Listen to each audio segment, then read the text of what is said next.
No dia 1º de junho de 2025, sirenes de emergência soaram em 5 bases aéreas russas, espalhadas por milhares de quilômetros. Bombardeiros estratégicos de Putin estavam em chamas. Drones kamikaze ucranianos surgiram repentinamente do céu e começaram os ataques. 5 importantes bases aéreas espalhadas pelo imenso território russo foram devastadas pelo ataque ucraniano, da Sibéria ao Ártico.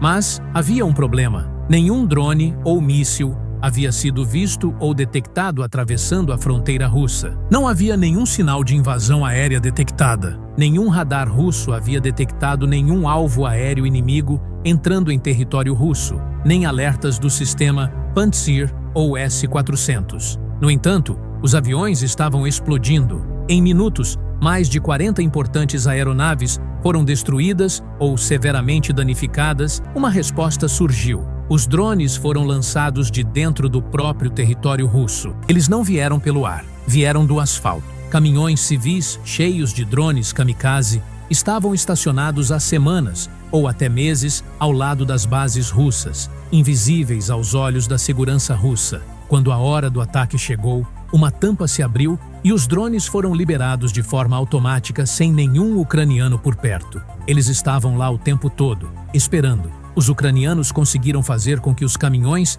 não levantassem nenhuma suspeita. E esse foi o maior trunfo da operação. O mundo assistia perplexo ao que logo seria revelado. Uma das mais ousadas e bem-sucedidas operações de inteligência do século XXI. O cavalo de Troia moderno. Mas como a Ucrânia arquitetou todo esse plano? Como eles conseguiram entrar em território russo com caminhões abarrotados com explosivos sem serem detectados? A agência de inteligência da Rússia confirmou que os drones FPV ucranianos foram montados em um armazém alugado em Chelyabinsk, Rússia. Depois que as peças chegavam, os técnicos especializados, possivelmente infiltrados ou russos pró-Ucrânia, montaram os drones já dentro dos caminhões e os preparava para o ataque. Para garantir que o ataque ocorresse com confiabilidade e discrição, a Ucrânia precisava de caminhões abastecidos dentro da própria Rússia. Mesmo que alguns caminhões vinham de fora da Rússia, a Ucrânia precisa garantir alguns caminhões dentro da Rússia sem precisar cruzar a fronteira. Se todos os caminhões viessem de fora, haveria um risco considerável de interceptação nas fronteiras. O alerta seria ligado e a vistoria seria mais rígida. Essa foi a genialidade da estratégia: criar uma segunda opção, uma rede interna invisível. Os caminhões utilizados foram especialmente modificados para esconder os drones kamikaze de forma eficiente e discreta. No interior dos veículos foram criados compartimentos ocultos, cobertos por tampas de madeira automáticas no teto que podiam ser abertas remotamente. Esses compartimentos permitiam armazenar os drones, mantendo-os invisíveis e inacessíveis a inspeções comuns. A estrutura interna era reforçada para suportar o peso dos drones e evitar qualquer ruído ou movimento que pudesse denunciar sua presença. Além disso, os caminhões tinham materiais isolantes para abafar sons dos equipamentos eletrônicos. Por fora, os caminhões mantinham uma aparência comum, com pintura padrão e documentação compatível com veículos civis russos, o que ajudava a evitar qualquer suspeita. Este é o modelo de drone que a Ucrânia usou no ataque. Cada um custa $430 e cada bombardeiro russo destruído custa, em média, $100 milhões.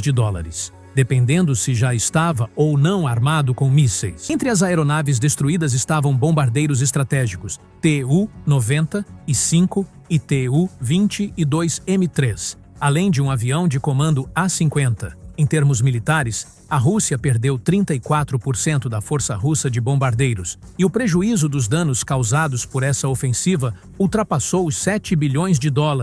E para fechar a operação com chave de ouro, os caminhões usados pela Ucrânia na operação secreta explodiram de forma automática, apagando qualquer rastro do funcionamento interno da operação. Se fossem deixados intactos, poderiam cair nas mãos da inteligência russa, revelando detalhes críticos da engenharia por trás da missão e comprometendo futuras ações semelhantes. Ao destruir os veículos, os ucranianos dificultaram enormemente a investigação dos russos. Quando os militares chegaram aos locais dos lançamentos, encontraram apenas carcaças queimadas, sem pistas evidentes de onde os drones tinham partido ou como haviam sido lançados. Inteligência e surpresa podem ser mais poderosas que força bruta. Esse ataque foi um golpe direto no orgulho e na imagem de segurança que Vladimir Putin tenta manter. A Rússia sempre se apresentou como uma fortaleza impenetrável, com defesas poderosas e controle total sobre seu território. Ver drones ucranianos destruindo aeronaves